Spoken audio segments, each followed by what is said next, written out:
So hello lovey dovey's, welcome back to my channel I Happy Vibes, and in today's video we're gonna talk about feminine energy which is everything about women. But before starting the video मैं कसम से आपको sorry कहना चाहती हूँ कि मैं 2 week ना मतलब कट लिया यूट्यूब से, पूरा कट लिया। और मैंने सोचा था कि मैं वापस कभी यूट्यूब नहीं करने वाली, और कसम से ये मेरे साथ होता रहता है, कोई नई बात नहीं है। बट इस बार कुछ ऐसा हुआ कि मेरे को वापस से मोटिवेशन आ गई यूट्यूब स्टार्ट करने के लिए। और 2 चीज़ें हुई मेरे साथ। पहली बात कि मेरे 2-3 सब्सक्राइबर्स थे जिन्होंने मेरे मतलब जेन्युइनली मेरे को टेक्स्ट किया कि what's wrong with you, are you okay, आपका नया वीडियो कब आ रहा है, आपकी वीडियो क्यों नहीं आ रही है। तब मेरे को लगा कि यार मैं गलत कर रही हूँ, मैं मतलब फालतू में ही अपने आप को सेल्फ डाउट करके ये चीज़ बंद करने का सोच रही हूँ। सो आई लव यू गाइज जिन्होंने मेरे को वापस यहाँ आने का मौका दिया, वजह दिया, नॉट मौका दिया। ओके, माफ़ कर देना, मत माफ करना, गुस्से में इधर उधर निकल जाता हूँ। 2 वीक ना मैंने बहुत ही घटिया गया है, एकदम ओवर थिंकिंग में पता नहीं क्या कुछ कर लिया बैठे बैठे। मतलब सिर्फ नेटफ्लिक्स देखा है अपने दिमाग के साथ, क्या कहाँ से कहाँ क्या इमेजिन कर लिया, आई डोंट नो। बट अगर इंसान को ना बुरे वक्त में एक अच्छी किताब का साथ मिल जाए ना, तो कसम से उस बुरे वक्त को ना अच्छे वक्त में बदलने के लिए मतलब कुछ भी टाइम नहीं लगता, ऐसे बदल जाता है वो बुरा वक्त अच्छे वक्त में। और वो हुआ है मेरे साथ कसम से। सिर्फ ये बुक थी जो ना पूरे 2 वीक मेरे साथ थी, before going to bed and after waking I have this book with me. और ये देखो कितना धोखा हो रहा है मेरे साथ, बादल आ रहे हैं जा रहे हैं, ब्राइटनेस बढ़ रही है कम हो रही है अपने आप। सो this is the book which I am gonna talk about. और हम ये मेरे चैनल पे पहली बार कर रहे हैं, I have never done a book review, और ये बुक रिव्यू होगा भी नहीं। और मुझे बुक रिव्यू नहीं करना है, I am just gonna share my experience of this book कि मतलब क्या है इस बुक में।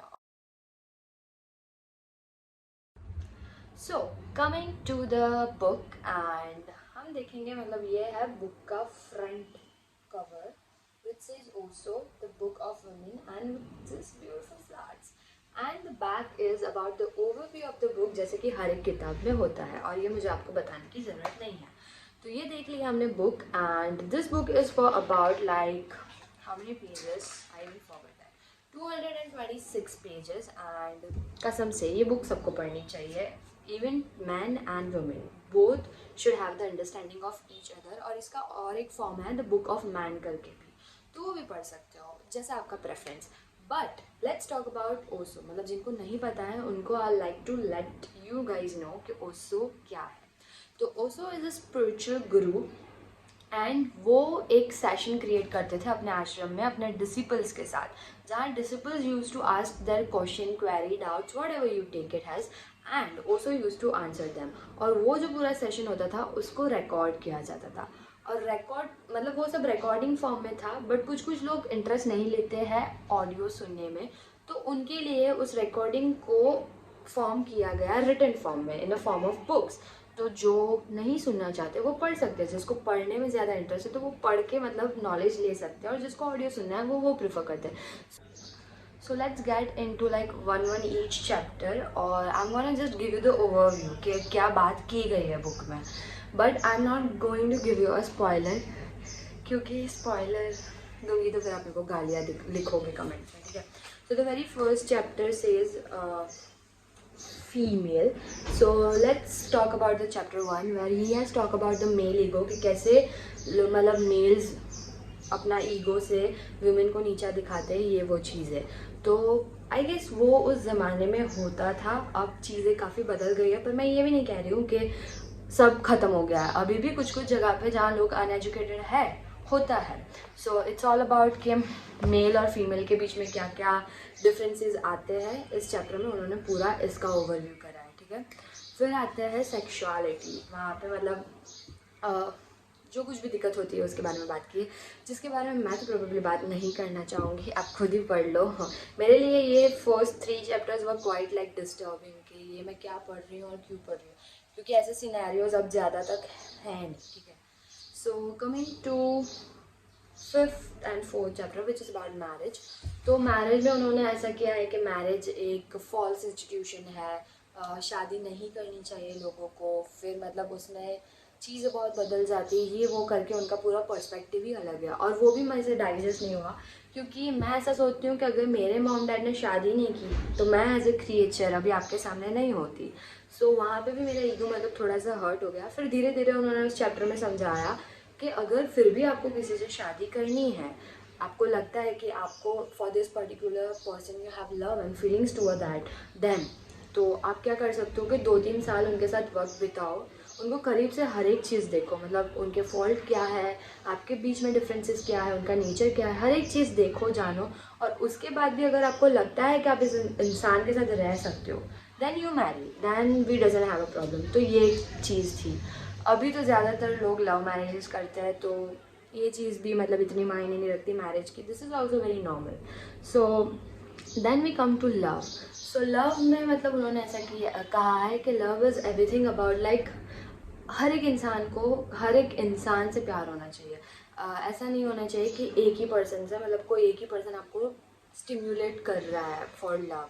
सो this is the thing. And फिर यहाँ पे उन्होंने समझाया कि how a female love and how a male love, like female loves with like polygamy. अगर फीमेल को कभी कोई मतलब किसी से प्यार हो जाता है तो she is very devoted to him. But अगर वही बात करें हम मेल की, तो he is not devoted, like he is into monogamy not polygamy. So ये चीज़ यहाँ पे आई। ये भी मेरे लिए काफ़ी मतलब दिमाग में क्या मतलब कि क्या हो रहा है, ये क्या बातें चल रही है, बच्चों को क्या सिखाया जा रहा है। मेरे साथ ऐसा मतलब सीन हो रहा था कि क्यों सिखा रहे हैं। मेरे को बहुत ज़्यादा डिप्रेशन आने लगा कि भाई ये क्या होता है, ये दुनिया में हम जो अभी देख रहे हैं कर रहे हैं सब गलत है। फिर मैंने वो चैप्टर को भी थोड़ा थोड़ा पढ़ के लाइक गो किया, जाने दिया, समझा।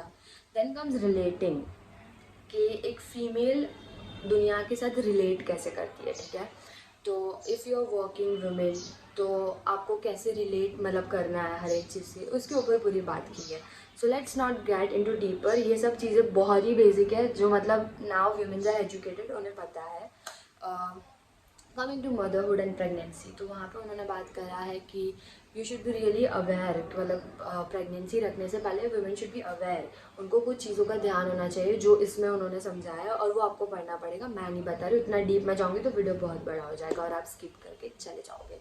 सो दैन मदरहुड, तो मदरहुड एक मदर को कैसा होना चाहिए, like talking about our mother, मतलब बेसिकली हर एक मॉम ऐसी होती है वेरी कंट्रोलिंग कि ये तुम गलत कर रहे हो सही कर रहे हो। बट इसकी जगह पे उन्होंने ऐसा कहा है कि stop controlling your child, like उनको फ्रीडम दे दो पहले से ही। अगर आप पहले से उसको कंट्रोल करने जाओगे तो व्हाट विल हैपन इज़ कि वो कुछ अपने आप नहीं कर पाएगा, वो डिपेंडेंट हो जाएगा। और किसी इंसान को डिपेंडेंट करवाना खुद के ऊपर एक बहुत बड़ा पाप है, उन्होंने मतलब ऐसा कहा है। मतलब उसे अपनी फ्रीडम दे दो, उसे जैसे करना है वो कुछ चीज़ें कर रहा है तो उसे करो, बार बार टोक करने दो, उसे टोको मत, उनका कहना ऐसा था। Which is quite good. मेरे को ये थोड़ा ओके लगा कि हाँ ये बात सही है, अगर हम किसी को कंट्रोल करते हैं तो वो बहुत ख़राब बात है। सबकी इंडिविजुअल अलग लाइफ होती है और हमें इंटरफेयर नहीं करना चाहिए। So I like this chapter the most. And then there is family and birth control.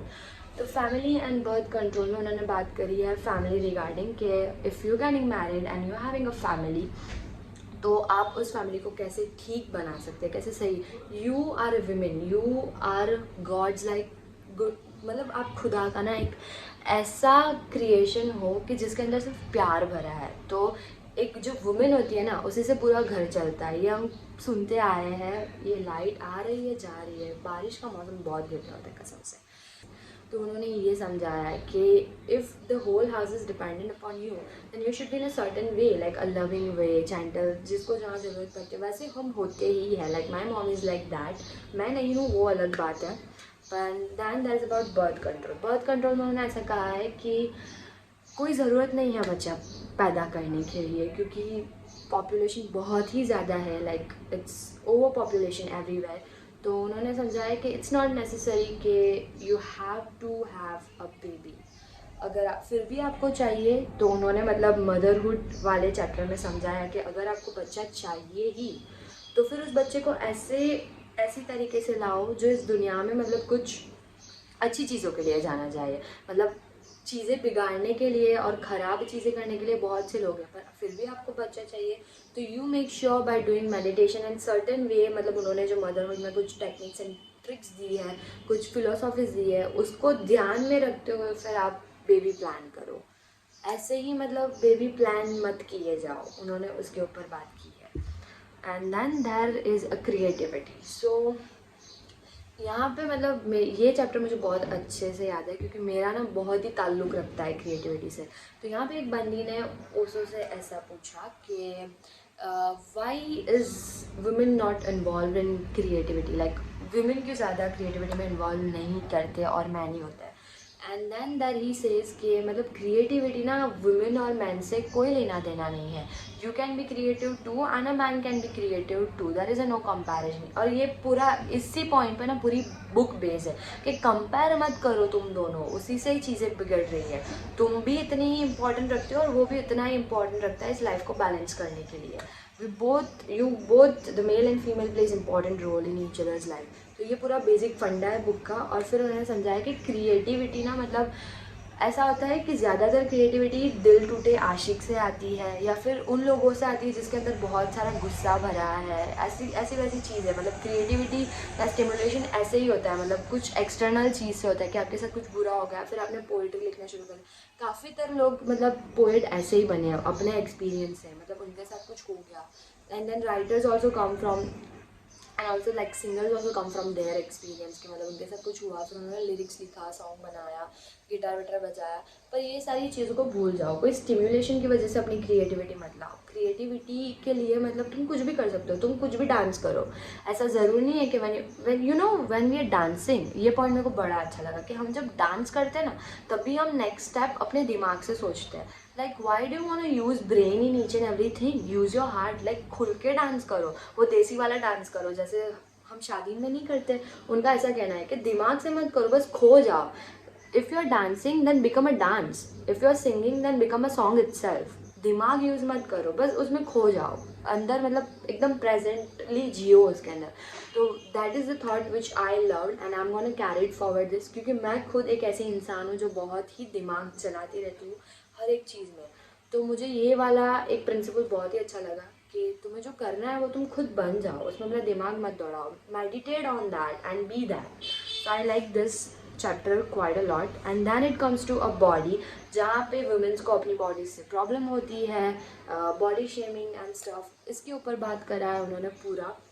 और ये भी उन्होंने काफ़ी अच्छे से मतलब समझाया है कि कमिंग टू द बॉडी, तो हम लाइक टॉम बॉय लुक सब ज़्यादा प्रेफर करते हैं, and girls talk like boys, they smoke and they abuse and all that shit. उन्होंने पूरा मतलब यहाँ पे कनेक्ट करा है, जो मुझे ऐसा लगा कि ये हम डिसाइड नहीं कर सकते कि किसको क्या पहनना है, किसको क्या करना है अपनी लाइफ में। सबकी खुद की लाइफ होती है। तो मैं ये ज़्यादा सीरियस नहीं लिया ये वाला चैप्टर। करो तुम्हें जो ठीक लगता है। मैं तो खुद आधे टाइम अपने पापा के कपड़े में बैठी रहती हूँ, भाई के कपड़े हुडीज पहन के घर में बैठी रहती हूँ। तो आई थिंक वो मेरा कंफर्ट जोन है, तो वो मुझ पे है कि मैं कैसे कपड़े पहनूँ। फिर टॉकिंग अबाउट द बॉडी, उन्होंने समझाया कि फ़ीमेल का कैसे हर एक part of the body is actually very like you know attractive in its own way पूरा। And then he has explained about कि अब लोग मेकअप पहनते हैं, जैसे कि मैं हूँ अभी आपके सामने, मतलब इतना मेकअप नहीं है। तो उन्होंने समझाया कि your feminine energy should be that much strong कि आपको किसी मेकअप की सहारा ना लेना पड़े।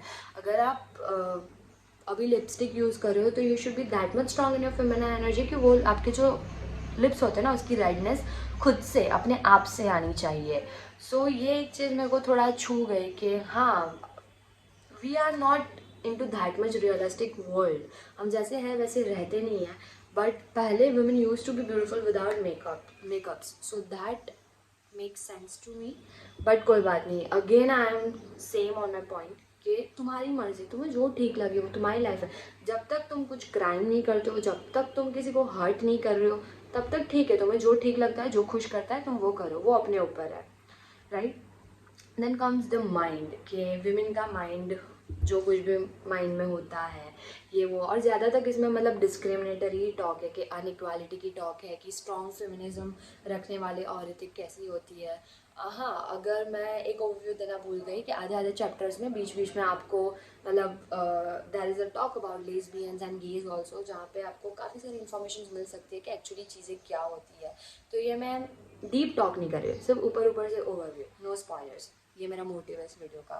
देन कम्स द मेडिटेशन, कि आप अगर विमेन हो तो मेडिटेशन में आप क्या क्या कर सकते हो, कौन सी टेक्निक्स आपके लिए बेस्ट है।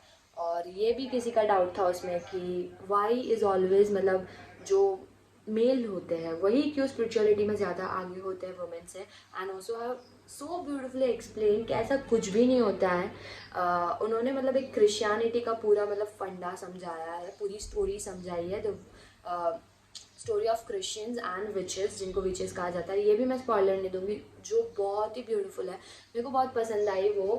मतलब मेरे को ऐसी चीज़ें बहुत पसंद है जो हिस्ट्री से मतलब जुड़ी हुई होती है, तो मैं खुश हो जाती हूँ वो पढ़ के पर्सनली। तो ये भी बहुत अच्छा चैप्टर है मेडिटेशन, कि आप कैसे मेडिटेशन कर सकते हो एज अ वुमेन, आपके लिए क्या सही है। So the last chapter comes about wholeness, which is everything about the feminine energy, कि एक वुमेन क्या होती है पूरे पूरे उसके मतलब the love, the kindness, the gentleness, वो पूरा समझाया है उन्होंने। So this chapter also make sense to me, इतना बुरा नहीं है। तो कुल मिला के ये बुक काफ़ी अच्छी है और मेरे को इस बुक से मतलब बहुत सारी अवेयरनेस आई। मैं इस बुक की इसलिए फ़ैन हूँ क्योंकि now that I am aware, we are like, अभी भी मैं बताऊँ तो मेरी काफ़ी तक ऑडियंस इज़ लाइक बिटवीन 16-24, मतलब ये टाइम पीरियड होता है जहाँ किसी को इतनी अवेयरनेस नहीं रहती स्टिल। इफ़ मतलब हमारा इंडिया का एजुकेशन इतना लेस है ना इन सारी चीज़ों में कि मैं क्या ही बताऊँ आप सबको। एक second. So this is the book you must read. If you are in a category of 16 to 24, सच में आपकी लाइफ बदल देगी। चीज़ें समझना, ये सारी चीज़ें समझना भी बहुत ज़्यादा मायने रखती है लाइफ में। So that is why I am a big fan of this book. So मैं और एक चीज़ कहना चाहूँगी कि शायद ये वीडियो पोस्ट करने के बाद मेरे पे बहुत सारा हेट आए, क्योंकि बहुत सारे लोग ऐसे हैं जो मैंने मतलब फील किया है कि ओशो को पसंद नहीं करते हैं। दे आर लाइक, इसे क्यों पढ़ रही हो, इसे मत पढ़ो, ये अच्छे नहीं है। I don't want to use the words they use for this particular person, author Osho के लिए। सबके अलग अलग कंसेप्शन होते हैं, ठीक है। इट देखो मेजरली मतलब कहाँ से आता है, मेरे फ्रेंड्स से आता है कि इसे मत पढ़, ये अच्छा इंसान नहीं है। Then it comes from like my relatives too, कि ये आपकी बच्ची कैसी ऐसी किताबें पढ़ती है। And also it comes from social media. मैं पहले ब्लॉग्स लिखती थी, तो बुक रिव्यू के ब्लॉग्स लिखती थी, तो वहाँ पे भी कुछ लोगों ने मेरे को जज कर लिया है। दे स्टार्टेड टेक्सटिंग मी कि ऐसा क्यों पढ़ते हो, ये वो करके बहुत सारे एलिगेशन मुझ पर लगा दिए बिना बात के, जबकि इतना कॉम्प्लिकेशन इस चीज़ में है ही नहीं, ठीक है guys. So the thing is के देखो, तुम और मैं उस ज़माने में शायद होंगे भी नहीं जब वो थे, तो हम किसी को ऐसे जज नहीं कर सकते किसी थर्ड पर्सन की बात पे। अगर ऐसा हो भी तो हम इतने तो सेंसिबल है कि जो चीज़ें हम पढ़ते हैं, जो कंटेंट हम कंज्यूम करते हैं, उसमें से ये तो इंटरप्रेट करते ही है कि कौन सी चीज़ हमें अपने साथ लेनी है और कौन सी चीज़ हमें एलिमिनेट करनी है जो हमें काम नहीं लगेगी। तो अगर मैं किसी इंसान को पढ़ती हूँ, मैं कोई बुक पढ़ रही हूँ, तो इसका मतलब ये नहीं कि मैं उसे फॉलो कर रही हूँ। मैं पढ़ती हूँ तो सदगुरु को भी हूँ, गौर गोपाल दास को भी हूँ, मैं हर एक इंसान को पढ़ती हूँ। तो इसका मतलब ये नहीं कि मैं उन्हें फॉलो करती हूँ। मैं सिर्फ इसलिए पढ़ती हूँ क्योंकि मुझे अपना नॉलेज बढ़ाना है, चीज़ें जाननी है। आई एम क्यूरियस कि क्या चल रहा है दुनिया में, इसलिए मैं पढ़ती हूँ। तो इसका मतलब आप मेरे पे ऐसे सीधा एलिगेशंस नहीं लगा सकते कि यार तू तो ओशो को फॉलो करती है, you are very bad, this that फलाना ढमकाना। जैसे कि मैंने मतलब जब ये बुक पूरा अपना ओवरव्यू दिया ऊपर ऊपर हर एक चैप्टर से, तो मैंने कुछ चीज़ें एग्री करी और कुछ चीज़ें नहीं करी। वो मेरे पे है कि मैं क्या लेती हूँ बुक में से और क्या नहीं लेती।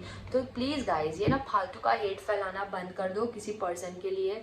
और वो भी मतलब वो जो पर्सन तो है भी नहीं, और यहाँ पे हम पता नहीं क्या ही कर रहे हैं कमेंट सेक्शन में, डीएम्स में क्या ही चलता है। वो बेचारा इंसान तो है भी नहीं इस दुनिया में, और हमारा कुछ अलग ही सीन चल रहा है। तो सी लाइफ इज़ वेरी बिग। ये ऐसा लड़ झगड़ के या फिर डिबेट करके तुम भी आगे नहीं जाने वाले, हम भी आगे नहीं जाने वाले, यही के यही। और मैं तो करती भी नहीं हूँ अब तो, मैं किसी को रिप्लाई नहीं देती। तुमको जो समझना है तुम समझो यार प्लीज़। मैं सिर्फ इतना ही कहना चाहूँगी कि अगर आप कुछ कंज्यूम करते हो, कोई बुक पढ़ रहे हो, तो इट्स ऑल अपॉन यू कि उस बुक में से अपने साथ क्या लेना और कौन सी चीज़ को लेट गो कर देना। तो इतने सेंसिबल हम है तो प्लीज़ ऐसे छोटी छोटी बातों में मत लड़ो यार, please. So that's it for today guys. आज के लिए बस इतना ही। और शायद ये वीडियो में गलतियाँ हो सकती है, कोई फ्लो ना हो मेरी बात का, क्योंकि मैंने पहली बार ये चीज़ अपने यूट्यूब चैनल पे की है। I am just exploring my content from each and everywhere. So अगर मुझसे कोई गलती हो गई है तो प्लीज़ मुझे माफ़ कर देना। आई विल मेक श्योर कि मैं वो गलती दोबारा ना करूँ। और also let me know in the comment section कि क्या आप ये बुक पढ़ना चाहोगे या नहीं। और also you can tell me about like मैं और क्या चीज़ें कर सकती हूँ आपके लिए। So let me know in the comment section. That's it for today, lovey dovey. Bye bye. Take care. I love you all, and also hugs for meeting after so many days.